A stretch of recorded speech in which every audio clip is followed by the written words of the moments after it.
Hello everyone and welcome to round 1 of our Cannes Special Championship.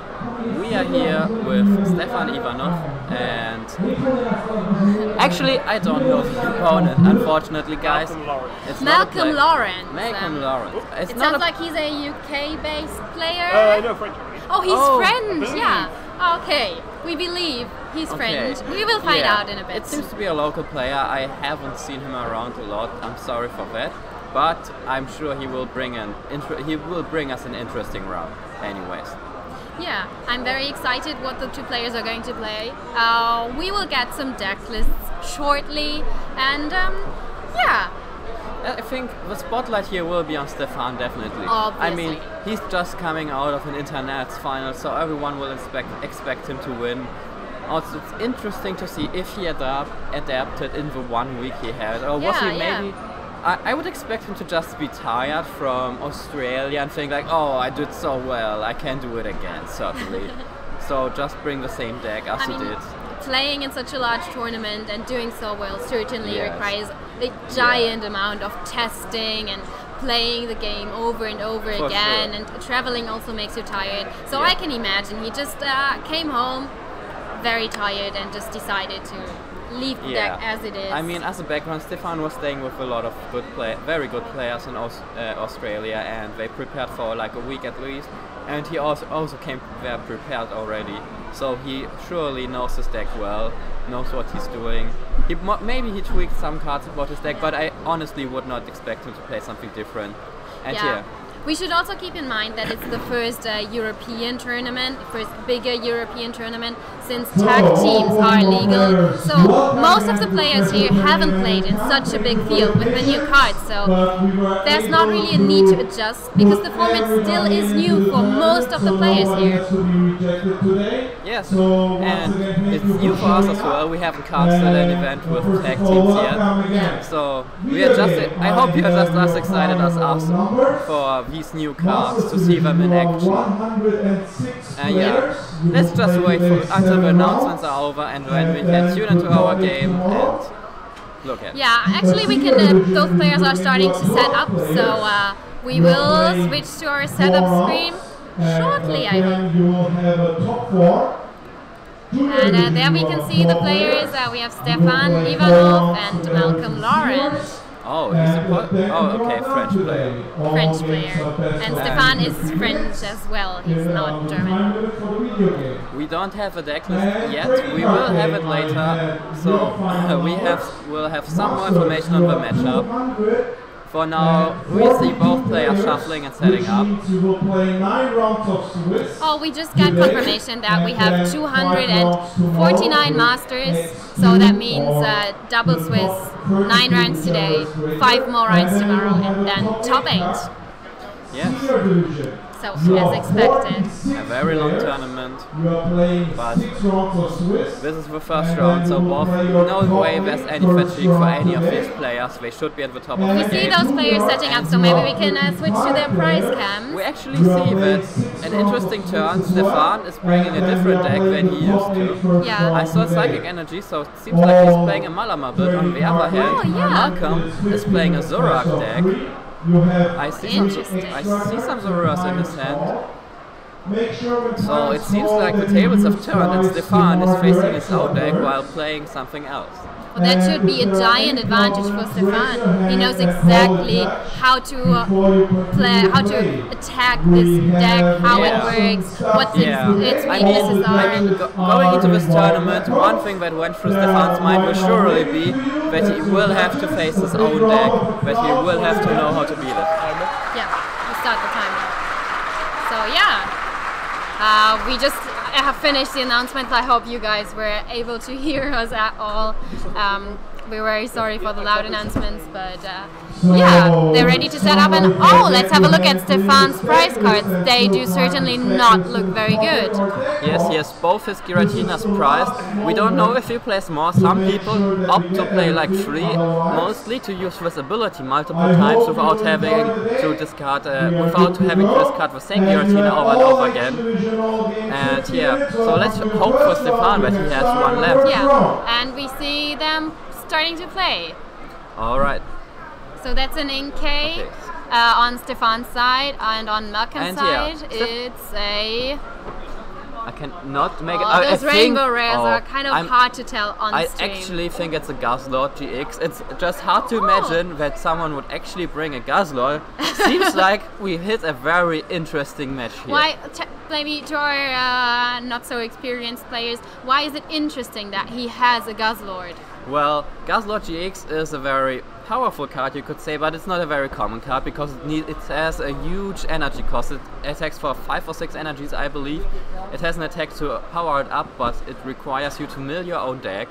So it's very interesting to see, and it has a fighting weakness. So it's this is a very popular weakness that is often countered. So it's not that often seen that someone chooses to play with Guzzlord, because it's popular decks in the meta are Pikachu Zekrom, Zoroark GX, they all get countered by fighting Pokemon. Let's start getting into the game. So we see Stephane, he played a Nest Ball on a Jirachi, retreating the Inkai Jirachi in front using its ability. Yeah, this is basically everything going fine for Stephane, and honestly the Malamar deck has so many great item cards. It has the Mysterious Treasure, it has Nest Ball, it plays very high counts of these. So we typically see the Malamar decks get a very strong setup with that. And yeah, it now also has the Jirachi, which helps a lot. Yeah. Because it can get you these powerful item cards to set up. Also, having the Guzzlord in the active position for Malcom means that Stephane will be able to use Jirachi as well next turn. I don't expect Malcom to get a knockout in the first turn.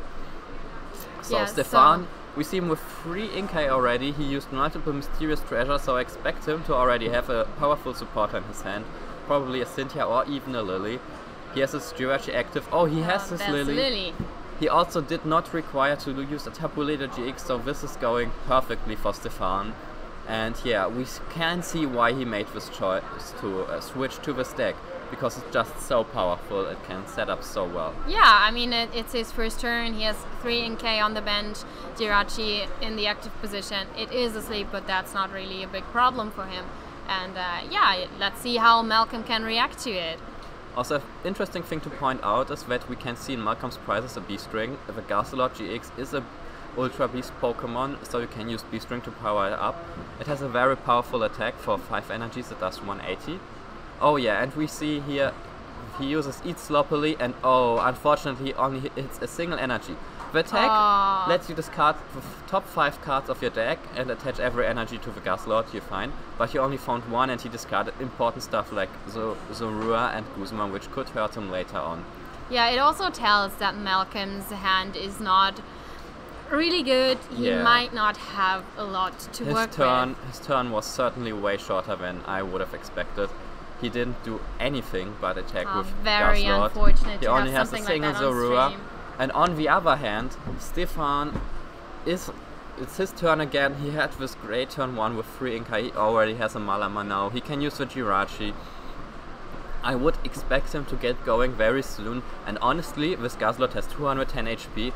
But when facing an Ultra Malamar deck, so a Malamar deck with Ultra Necros Master and Attacker, 210 is not a lot. Yeah, and well, we've just received Malcom's deck list. It's French, but we can for sure work with it. Yeah, it looks like he's playing a Alolan Muck 1/1 line. Yeah, this is a typical tech in Zoroark decks. I would expect every Zoroark deck to play those, because it's just an amazing card and shuts off this Jirachi ability. So a lot of decks that are requiring this Jirachi for consistency, like the Malamar deck Stephane uses, like the Zapdos deck we saw winning in Oceania, like most of the tag team decks, require a lot of basic Pokemon with ability, mostly with Jirachi for consistency. So having your own consistency in the trade ability of Zoroark and having this disruptive ability of the Alolan Muck is very strong. Well, here we see Stephane use an Ultra Ball. He already gets a second Malamar out. He discarded an Erika's Hospitality, which is a new card as well, a very powerful one. But we see one of the drawbacks of Erika here, because in the early game it can often be a very weak supporter. It lets you draw 1 card for each of your opponent's Pokemon in play, if you don't have more than 5 cards in your hand, including the Erika. But Malcom only has 2 Pokemon, so the Erika would be a very weak supporter here. Instead, Stephane uses a Tapu Lele, picking something better. So he's going to go for another Lily. It's not, well, it's probably the best thing to do to get rid of them in your early game, because his other supporters get stronger with every round. Yeah, Lily is an interesting choice because Stephane already has a huge amount of cards in his hand. I'm not quite sure. Oh, he's actually attacking with the Tapu Lele, wow. which is a good choice, because Tapu Lele is usually used for his ability, but the attack is very great as well. It is not affected by resistance, so he can take a knockout on the Zoroark here, and the Guzzlord requires of course a huge amount of energy. So the Tapu Lele doing more damage for every energy can of course abuse this and do a huge amount of damage by himself. Also, his true Giratina being priced, he's probably running short on attackers. And again! This no energy at all, and he hits the Ditto Prism Star. This is disappointing for Malcom for sure. Oh, he hit very important cards here, like the Ditto. Zoroark already gone as well. He still has no supporter, he didn't have any energy this time again. And Stephane already 1 prize ahead, already 2 Malamars up. And look at the game state. Yeah, he has a Giratina. He only took 1 prize, so technically Malcom isn't that far behind. If Stephane doesn't get a knockout this turn, Malcom can attach it our colorless energy next turn, get a knockout on the Tapu Lele. Maybe he can get something out, get some Zoroarks into play. So it's technically still an open game, but this early game is certainly hurting Malcom. And if you let these Malamar decks go ahead, they typically don't allow you to come back into the game again. Yeah, I mean, they have the strategy they're working with is built around to get your resources back. You have, at some point, those decks are in a board position where they don't need anything more to work with other than their board. Exactly, they have such amazing abilities. For Giratina, it can return from the discard pile to your bench anytime. You have the Malamars, they recharge the same energies over and over again. So once the deck is set up, which we see Stephane having here, he's basically everything he wants. He has an attacker, he has 2 Malamar. Basically everything he needs now is a metal energy for the Ultranic Crossma, but that's only for like next turn or the turn after. Right now he doesn't even need anything. So if you were in Malcom's position, what would you hope for now? Well, honestly, at this point I don't really see him winning the game anymore, unfortunately.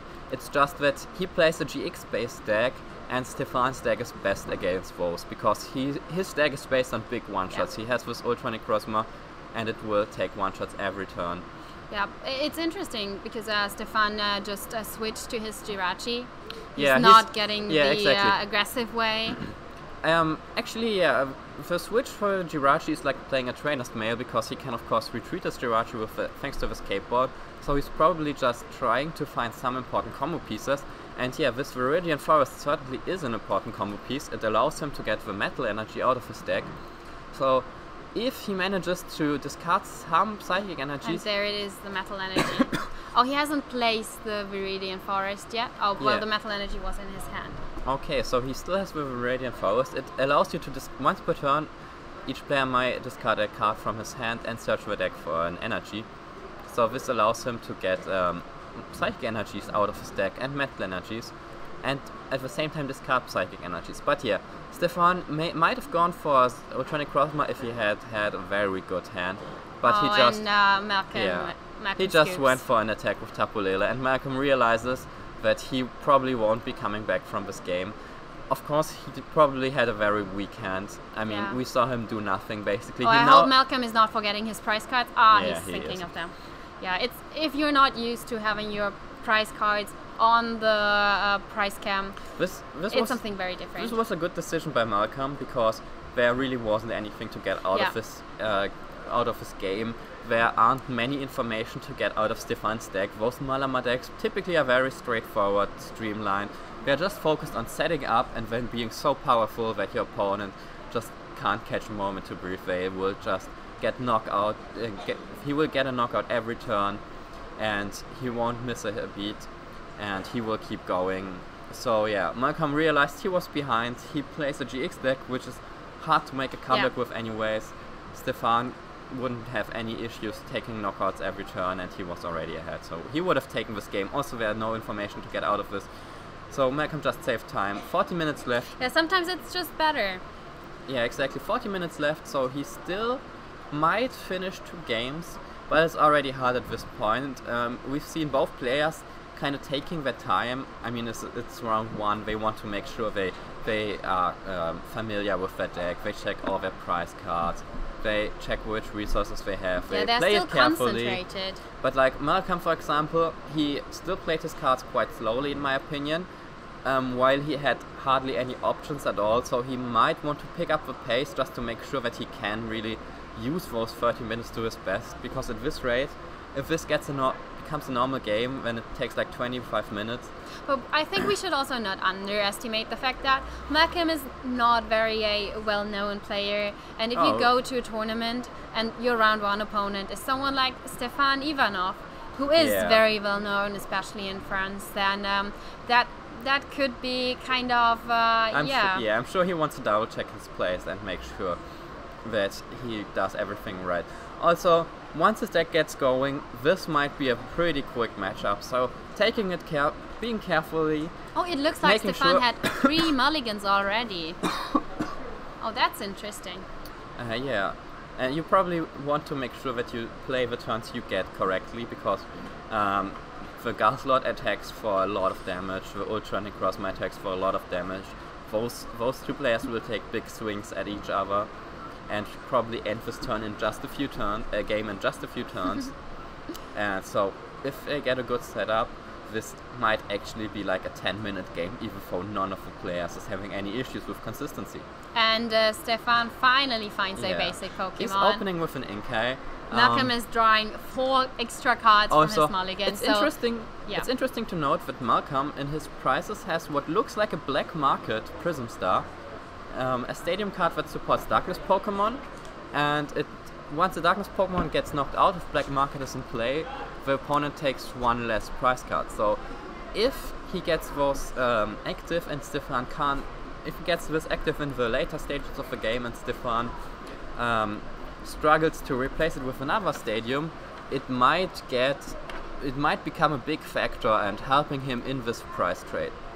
Yeah, and we see him starting with a Guzzlord again, which is pretty good for him actually, because I think he's only playing a 2 Guzzlord GX if I translate the French name correctly. Yeah, I'd say something with Glutinon or something, so that sounds very much like Guzzlord. I can't speak any French at all. His first Ultra Ball search is for Slugma, which is an interesting choice. There's some interesting synergy with Magcargo and Guzzlord, because Guzzlord mills the top of your deck, so you can place an energy there. Then with Eat Sloppily you can discard it, but usually this is not the best use you can get out of your Magcargo, because but yeah, of course it helps. So you can place like a double colors energy. Actually, I'm not sure if it's basic energy or all energy that he discards. I think it's only basic energy, but I'm also not entirely sure. No, actually it's any energy. So double colors energies count as well. I would have been surprised if it were only basic energy, because a lot of energies in Malcom's decks are special energies, of course. Double colorless energy. He also plays beast energy, of course, because he plays Ultra Beast, which is a great energy, so he plays at least 5 special energies. And yeah, he doesn't want to throw those away with Eat Sloppily. But well, let's look at Stephane's side. He got a Nest Ball for Jirachi again, and we can see why this Jirachi is so amazing. You just need a Nest Ball, you could use an Ultra Ball or anything. You get it active so easily, and it's just such a powerful card. Yeah, and we see him use Stellar Wish, and he's wishing to grab another Nest Ball, probably going for another Inkay. So we see mostly the exact same setup that Stephane had last round, so his deck seems to be very consistent. Yes, also an interesting thing about the Jirachi is that it's of course a non-GX. Usually, here is the Tapu Lele, which is the typical consistency card of most decks, but the Jirachi, being a non-GX, allows you to sometimes forego this Tapu Lele and get your supporters with a Jirachi. So, because the Tapu Lele on the board is of course a big liability. Once it gets knocked out, which is quite easy to do, it gives your opponent 2 prizes, while the Jirachi only gives 1 prize, so it's basically anything else, like anything else. And yeah, so like for conservative decks that want to go with only 1 prize attackers, which Stephane's deck can do at times, because he can just get out some Malamars and then stream those Giratinas, and 130 is a powerful attack. Just use it over and over again without putting down any GX Pokemon until your opponent took like 5 prizes, and then use a big Malamar, Ultra Necrozma for like the last attack to tank a bit.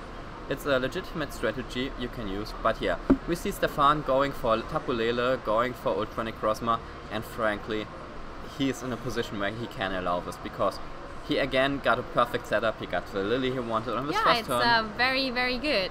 He got the Jirachi active, 3 Inkai on his bench. He got a Metal Energy on his Ultra Necrozma. It looks like next turn he will start swinging for big one-shot knockouts. Anything more you could wish for? Actually, he could wish for no Tapu Lele on his board, but at this point that would just be picky, because I mean, he has everything he needs, and the Tapu Lele won't be a big liability once he's ahead in prizes. Yeah, I can see that. So let's see how Malcom is catching up to the speed. Yeah, he has a way better start than last round. Now, I'm curious to see if he wants to go for Eat Sloppily. I think he put a Darkness Energy on top, so I think he will go for Eat Sloppily. Just discard the next 5 cards, but maybe he will play a supporter or something as well. At least this time around he got a Mekago, he got a Zorua already, so we will see him playing in this game. And yeah, he attacks with Eat Sloppily. He put a double colorless energy on top. He again hits a Ditto Prism Star. Yeah, That's unfortunate. This hurts of course, but Ditto Prism Stars, like, it is a nice card because it has great utility, but it's not really anything that's key to his deck. He just has multiple stage 1, so it helps with his consistency, but he doesn't really need it. Milling it is fine, and now his Guzzlord is already ready to go. Yeah. But on the other side, Eat Sloppily leaves the Guzzlord in the active position, which can be a big liability, because Stephane has his Jirachi active, which he can retreat for free, thanks to the skateboard, and he already has 1 energy on his Ultra Necrozma, so if he can get another energy, get out 2 Malamar and 2 Psychic Energies in the discard pile, or 1 Malamar, 1 Psychic Energy and a Choice Band on his Ultra Necrozma, he will take a knockout this turn already. Oh, that would be giant! And yeah, it would throw Malcom back a lot. All his 5 energy, all his Guzzlord would be gone without doing anything. He milled lots of cards to get to this point, and his board is currently very underdeveloped compared to Stephane's. Yeah, underdeveloped is a nice word to use here. Under-evolved, maybe, to speak in Pokemon jargon. Certainly, this little Zorua is still at least 1 turn away from becoming a Zoroark. And so let's see what's going to happen. We see a Psychic Energy. We also already see a Malamar. We see a Guzma. Okay, so he's going for a slower approach. And yeah, this allows Malcom, if he hits a Choice Band, to take a knockout next turn. Yeah, but still I like that approach.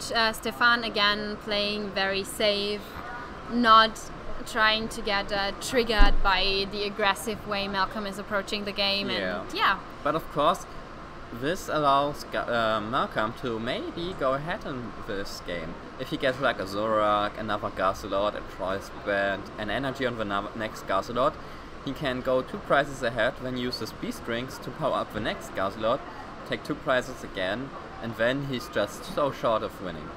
Okay, we see another energy getting attached to Guzzlord. That's a pretty interesting choice, considering that he probably wants to use his GX attack. Oh no, he does not have a supporter card. Oh boy! This is of course terrible for him. This is unfortunate. Putting the energy on the Guzzlord allows him to use his GX attack. If he puts then another one, he gets, because it only does 100 damage for 5 Darkness Energy, which is a huge cost, but if you knock out something with the GX attack, you take 2 additional prize cards. Oh, that's so giant! Yes, if he knocks out something like... go out for Jirachi. Exactly, if he knocks out a Jirachi or a Malamar, so if Stephane whiffs the knockout this turn, Malcom might be able to like take a knockout on some non-GX Pokemon and go down to a single prize card. And we see an Ultra Ball getting played by Stephane. Yeah, he throws away the Giratina, which is of course always great to see. You want to have it in a discard pile and yeah, another exactly. Ultra Ball. And, because to get maximum value out of this Giratina, you want it to hit the discard pile so you can get it back, use the ability and put one damage. That's what the ability of Giratina does, in case you didn't know. Yeah, it returns it from the discard pile to the bench, and then you put 1 damage count on 2 of your opponent's bench Pokemon. So not only do you get it back, but you also get additional damage, which is frankly amazing. And it certainly is. And yeah, he gets a Marshadow, which is a nice card, usually used against Zoroark decks, but in this scenario, Guzzlord, as I mentioned earlier, it has this fighting weakness, which is a very popular weakness, which is a very important weakness in the trading card game. So this Marshadow is used to exploit this weakness, and unfortunately for Malcom, it will probably be able to easily pick up the knockout on this Guzzlord. If he only gets 3 energy on it, he can copy Giratina's attack and take the knockout. Yeah, so we're seeing Stephane. I think he just used Stellar Wish, and he looks like he has not the easiest decision to make. What kind of item or trainer card in general would you be looking for now? I think a Viridian Forest would be a nice thing. He goes with a Lily. Yeah, but he might not have another supporter card in hand. We see 2 Viridian Forests in his prize cards, which is unfortunate for him. Ultra Malamar decks, Ultra Necrozma Malamar decks, I usually call it Ultra Malamar, tend to play a bit less energy squeeze from it, because Viridian Forest is just such an amazing card, being able to pick up an energy from the deck every turn. So they go down on the energy counts a bit, and we see 2 energy and 2 Viridian Forests in Stephane's prizes. So he might be struggling to get energies into his hand and onto his board right now. I mean there are. I was trying to say hardly any, but there are no energies on his board, which is very unfortunate. And if I'm not mistaken, he only has a single energy in his discard pile. Yeah. Like a single psychic energy. Of course, he has a metal energy as well. We're seeing him eyeing that energy up. So, interestingly, it looks like Malcom will be able to pull ahead in this game. Stephane can, of course, still use the Marshadow. If he has an Inkai on his discard pile, he might put the Guzzlord to sleep with it, but I doubt it. I think he... Yeah, he went for the Marshadow. Okay, actually he can copy Ultra Necrozma's attack here for, but I think it will only be 200 damage, right? It's 20 plus 80. So, yes. So if he copies this attack, it does 20 plus 80 and weakness times 2, so only 200 damage. This is of course unfortunate for Stephane. Malcom will go ahead. He will go down to 2 prizes this turn, but maybe... This also means that if the Marshadow goes down, Stephane has a bench space left for his Giratina. Yeah, that's true. Also, like 10 damage he can do with anything, basically.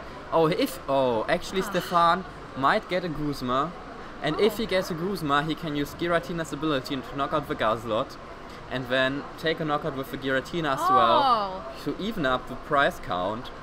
But I think Malcom is preparing for that now. He is playing a Cynthia, so he definitely needs another basic Pokemon. I think I wanted to mention this. Malcom already has the choice point, so if he actually had Professor Kukui and another Darkness Energy, the game would have ended this turn, because he could have reached 150 with the GX attack and taken 4 prizes with it in a single turn. Wow, yeah, that's true. I completely forgot about that.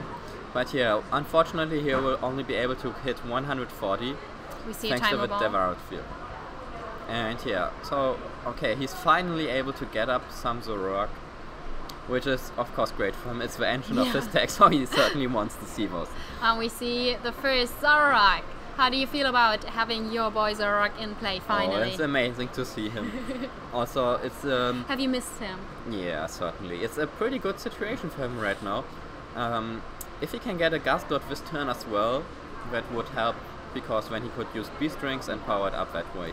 We see a Nest Ball probably going for a Zorua, I would think.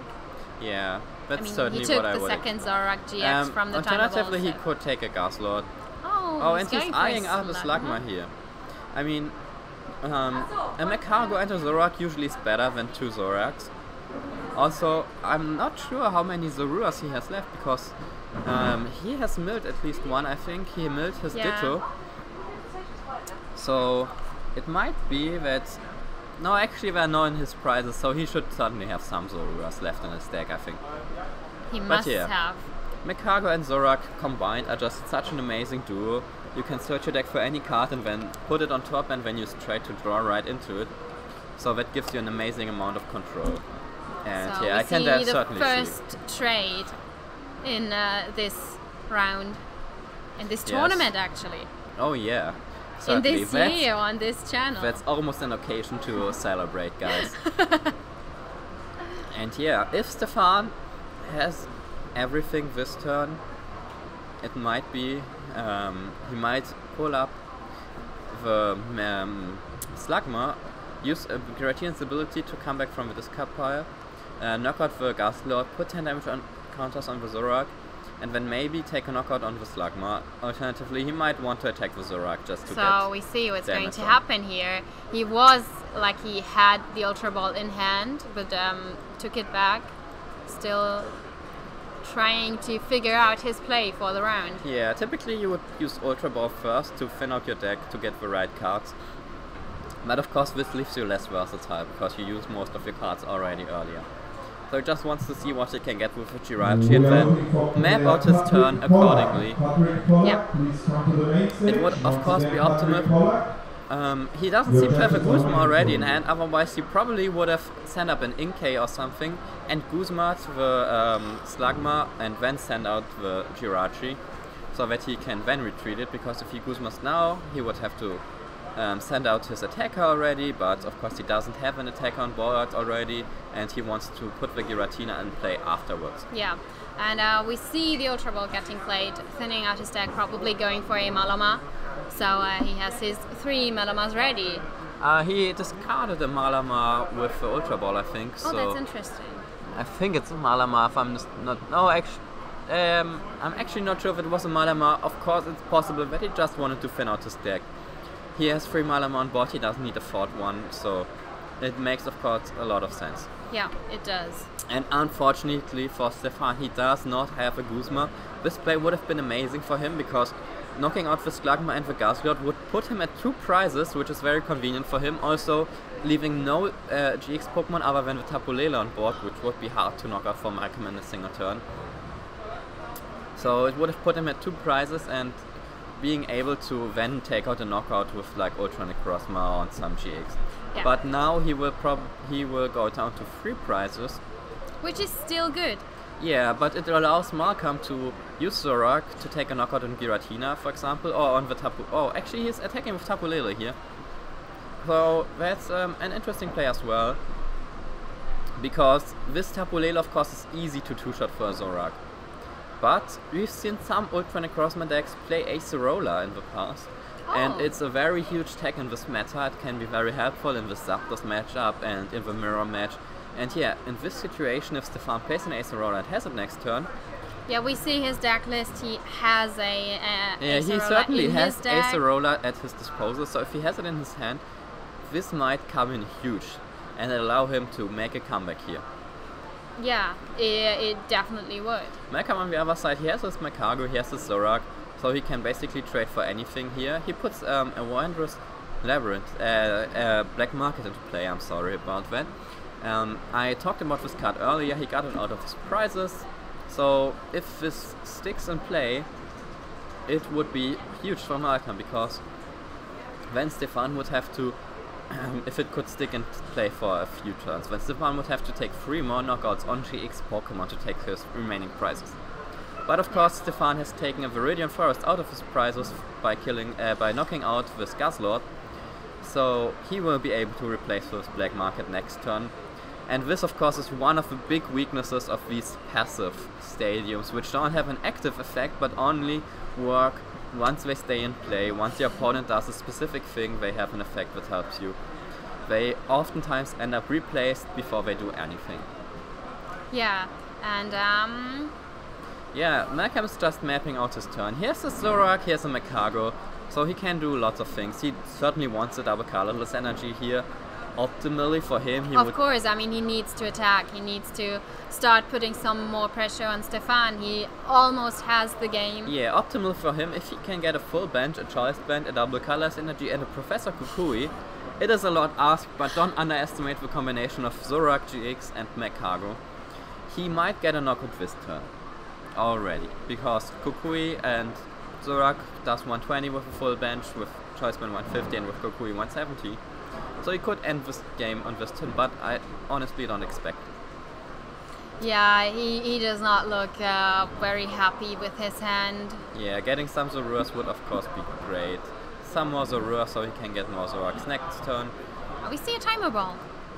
Yeah, the Zoroark, however, was Tails. put down this turn, I think, so he won't be able to get more. I think one head. Yeah, one head at least. Let's see what's left in the stack. Oh, he gets an loaded mug, so that's not relevant at all here. Maybe just trying to thin out his deck. I actually don't think he plays a Grimer, so yeah, he's just thinning out his deck, getting rid of useless cards. Oh, he has an Ultra Ball, this of course nice. Now he can get some more basic Pokemon, which he will need to do more damage. And yeah, it's looking quite decent for him. He has a double colors energy in his hand, he has a Zoroark, he has a Macargo. He doesn't have any Zoroarks left in his deck, if I see correctly. What happened to them? Did he discard them with Guzzlord? Yeah, he discarded at least one. I mean, he has two on his board. He discarded one, he discarded the Ditto. So maybe he discarded another one. And yeah, he has a B-string here, so this is nice. He can power up the Guzzlord. So even if he could get another B-string, it would of course be huge, because then even if Stephane would get an Acerola and get a knockout with something like Ultra Necrozma, it would not matter, because Stephane could just get an energy in the Guzzlord and take a knockout here. But we see the righteous beating. Exactly, we just see him attacking, and this is fine. This is enough. This is all he needs for now. Next turn, of course, replacing this Devoured Field with Black Market was an interesting choice, because with Devoured Field it would put the Tapu Lele at 90 damage, leaving 80 HP remaining, so it would be certainly easier to knock out. Now he will need a choice band most likely, because it doesn't look like he has a lot of basic Pokemon left in his deck. Actually, I don't think he has any, so he will certainly need a choice band to reach the knockout with Righteous Beating on the Tapu Lele. Yeah, let's maybe focus on Stephane's strategy now. He still has 3 prize cards left. Yeah. There's nothing he could easily take a knockout with the Giratina in his discard. I'm pretty sure he wants to go for an Ultra Necrozma here. Yeah. A Giratina would only be a 2-shot, and it wouldn't do much other than that. It's an easy knockout for Zoroark usually, because it has a darkness weakness. Yeah. And yeah, it would just make it easier for Malcom to take his last prizes. Oh, and yeah, there's the Viridian Forest that Stephane finally got out of the prizes. Kick Gym. Yeah, it's very important for him, because it allows him to get Psychic and Metal energies. However, it does not look like he has Metal energies left, I think. Or like, at least he doesn't have an Ultra Necrozma this turn. Yeah, he does not really need Metal energies at this point. Taking out the Zoroark with an Ultra Necrozma would have been great for him, because it would have put him at only 1 prize card remaining, so it would not allow Malcom to use any more B-strings, which is always a very important factor. If he doesn't take a knockout this turn, he is still at 3 prizes and Malcom can use B-strings. So even though he doesn't seem to have many basics left, he could just power up the Guzzlord and take his last prize with that. Oh yes. His last prizes. And now we see Stephane, he just got a Guzma from his Stellar Wish.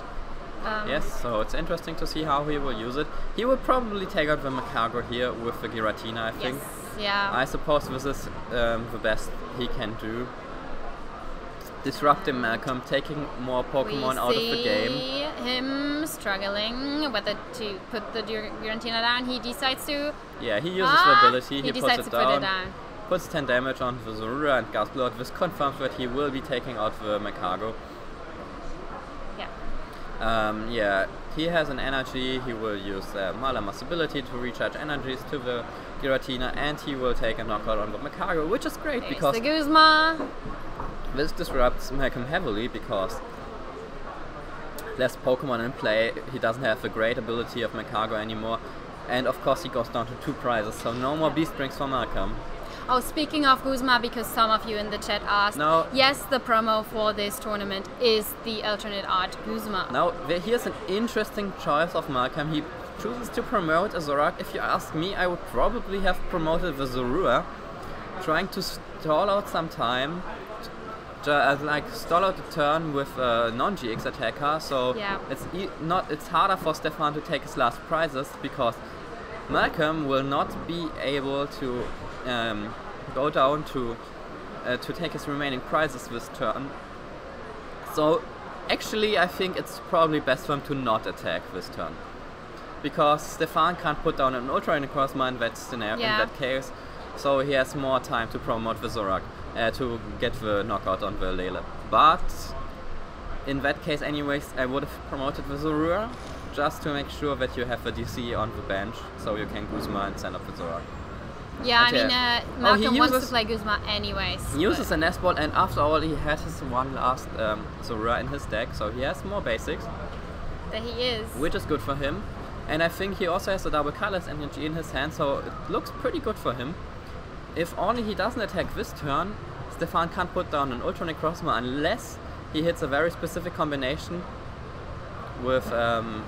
oh yeah, here we see some very good sportsmanship from Stephane, some good fair play, because Malcom attempted to use the ability of the Magcargo, which got knocked out last turn of course, and Stephane stopped him before Malcom managed to look into his deck, so this is no issue at all. Otherwise Malcom would have received a double price penalty, meaning the win for Stephane. Thankfully this got resolved without any issues. Yeah, that's very fair played. Yeah, and so now we see Malcom. He honestly really doesn't want to take this knockout. Stephane has the Viridian Forest, he has lots of energies in his discard pile, he has the Jirachi, so it would be very easy for him to just get an Ultra Necrozma, attach an energy to it, and that's game. But otherwise he can't put down the Ultra Necrozma, only if he gets the Acerola. Then he would have to Acerola like the Tapu Lele, put down the Ultra Necrozma, get energy on it, and then he could attack, depending on the amount of energies he has in his discard pile. Yeah, do you have any idea how many energies he has in his discard pile? Oh, I think we're just getting a check from Malcom. I actually think it's not that many. There's one metal he energy, hasn't used many. another metal energy. It's just metal energies. So you would need a switch card as well. He would have to retreat the Giratina, Acerola it. Oh, actually he doesn't need a switch card. He can just retreat the Giratina, promote the Tapu Lele.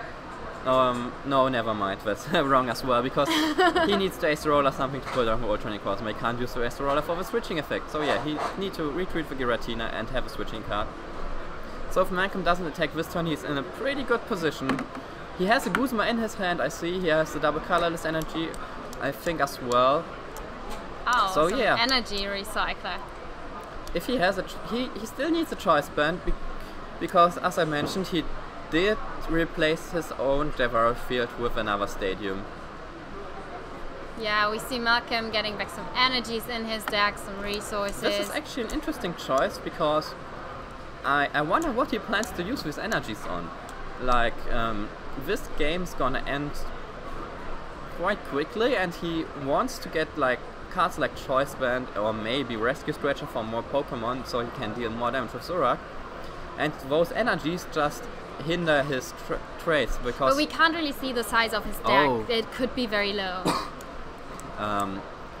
He certainly had more than one card, I think, otherwise he wouldn't have shuffled, because 5 energies he doesn't have to shuffle those, but yeah. He has a choice band as well, and now we see... Oh, and he takes the knockout, so this will probably be the game for Stephane here. Malcom goes down to 1 prize, Stephane just promotes Jirachi, and let's see if he has it.